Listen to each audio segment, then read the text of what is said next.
এশার নামাজের একটা ব্রেক হবে। চলো 1 বছরের সিলেবাস শেষ করার master plan routine. By the way এটা ডিটেইলড ভার্সন কোর্সের ভিতরে অ্যাড করা আছে।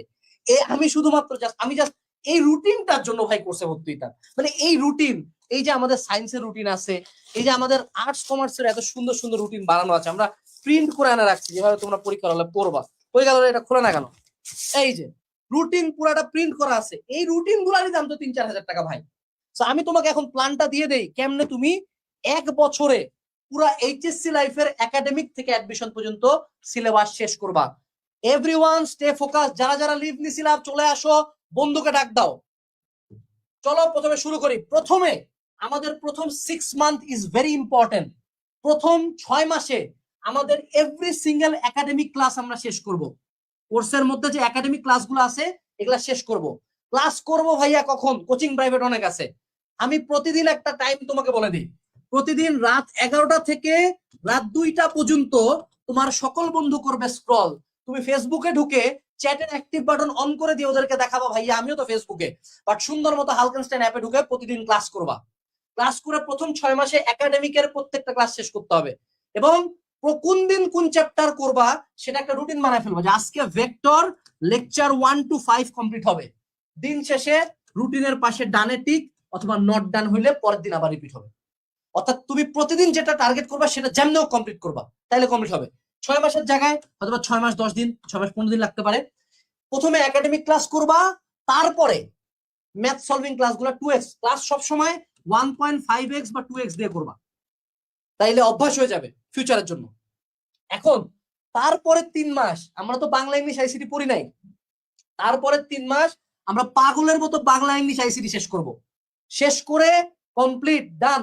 এখন ধরো কোনো একটা সার্টেন টপিকে পুরো টাইম জুড়ে যত কোশ্চেন আসবে বর্ণনা আইতে করবা বা আমাদের হালকেনস্টাইন ফেসবুক গ্রুপে পোস্ট করবা, আমরা অ্যানসার দিব। তো প্রথম 6 মাস কি একাডেমিক শেষ। এটা সায়েন্সের ক্ষেত্রে ফিজিক্স কেমিস্ট্রি ম্যাথ বায়োলজি, কমার্সের ক্ষেত্রে অ্যাকাউন্টিং ম্যানেজমেন্ট ফাইন্যান্স মার্কেটিং, আর্টসের ক্ষেত্রে পরিণতি সমাজবিজ্ঞান সমাজকর্ম মনোবিজ্ঞান। এরকম করে তোমার যেগুলো গ্রুপ সাবজেক্ট সেগুলো প্রথম 6 মাসে শেষ করতে হবে। কেমনে করবা? যা দিছি মোর দেন ইনাফ। প্রথমে একটা চ্যাপ্টারের ক্লাস করবা, ক্লাস করার সময় একটা নোট বানাবা। সেই নোট কখনো গ্রুপে পোস্ট করার জন্য না, কোনো রঙিন নোট না। ক্লাস যখন করবো, আজকে যেমন আমরা পড়ার সময় সামনে একটা খাতা কলম নিয়ে বসছি, ঠিক ওরকম খাতা কলম নিয়ে বসবো। নাইলে শুয়ে শুয়ে ক্লাস করতেছি, টুং করে মেসেজ আসছে গণ। আমি ক্লাস করার সময় ফুল নোটিফিকেশন অফ রাখবা। যারা কোর্সে এনরোল করছো, তোমরা প্রথমেই কোর্সের শুরুতে একটা টিউটোরিয়াল ভিডিও দেওয়া আছে, ওখানে আমি 20 মিনিট যাবত পুরা কোর্সে কি করবা সব বলে দিছি। এরপরে আসো তারপরে 2 মাস, এই যে তোমার 6-3-9 মাস গেল না, এই 6-3-9 মাসের আগে আগে একটা সময় তোমার কলেজে ইয়ার ফাইনাল বা হাফ ইয়ারলি চলে আসবে। ওইটার আগে আগে বাবার টেস্ট পেপার সলভিং ক্লাসগুলো করবি। ওই সময় টেস্ট পেপার সলভিং ক্লাসগুলো কর। তোর যদি কলেজে ইনশাআল্লাহ প্লেস না হয়ে আসে, আমার নাম আনাস না। যদি টেস্ট পেপার কঠিন লাগে, ওখানে কোর্সের মধ্যে আলাদা করে 1 শট রিভিশন ক্লাস আছে আলাদা করে, আর আমার ক্লাস আছে অ্যানালাইসিস রোডম্যাপ। এই দুইটা দেখিস। কিছু যদি না করতে পারিস বাবা, এই যে এইচএসসি সাজেশনের একটা সলিউশন অ্যাড করা আছে, এই সলিউশনের কোশ্চেন গুলো সলভ করে যাস কলেজের পরীক্ষার আগে, সব পার হয়ে যাবি। এরপরে কলেজের এক্সাম কিন্তু খুব সিরিয়াসলি দিতে হবে। কলেজের এক্সামে কিন্তু কোনো মার্ক নাই। কলেজের এক্সাম দেওয়ার পরে আমরা ওই যে অ্যাডমিশনের প্রি অ্যাডমিশন পার্টে চলে যাব। তোমাদের দেখবা কোর্সের মধ্যে দেওয়া আছে, আমরা ফেজ 1 হলো একাডেমিক ফেজ, ফেজ 2 হলো pre admission phase. Pre admission মানে কি? অ্যাডমিশনের আগে অ্যাডমিশনের পড়া। অ্যাডমিশনের আগে অ্যাডমিশনের কি পড়তে হয়? তুই ঢাবিতে চান্স পাইতে চাইস, তুই মেডিকেলে চান্স পাইতে চাইস, তুই ইঞ্জিনিয়ারিং এ চান্স পাইতে চাইস, এগুলার কোশ্চেন ব্যাংক তুই দেখবি না। শুধু অ্যাডমিশন মেজরিটি বাংলাদেশের স্টুডেন্ট কি করে জানিস? বুয়েটের কোশ্চেন ব্যাংক থেকে বুয়েট ভর্তি পরীক্ষা 10 দিন আগে জীবনে চান্স পায় না। যারা ভালো স্টুডেন্ট এদের বুয়েটের কোশ্চেন ব্যাংক সেকেন্ড ইয়ারে শেষ। ওই টাইমে যে আমরা কোশ্চেন ব্যাংক সলভিং ক্লাস করবো, এটা আমাদের হলো ঢাবির সি ইউনিটেরও ক্লাস আছে, বি ইউনিটেরও ক্লাস আছে, যেটাও বিগত বছরের কোশ্চেন ব্যাংক সলভিং ক্লাস করবো।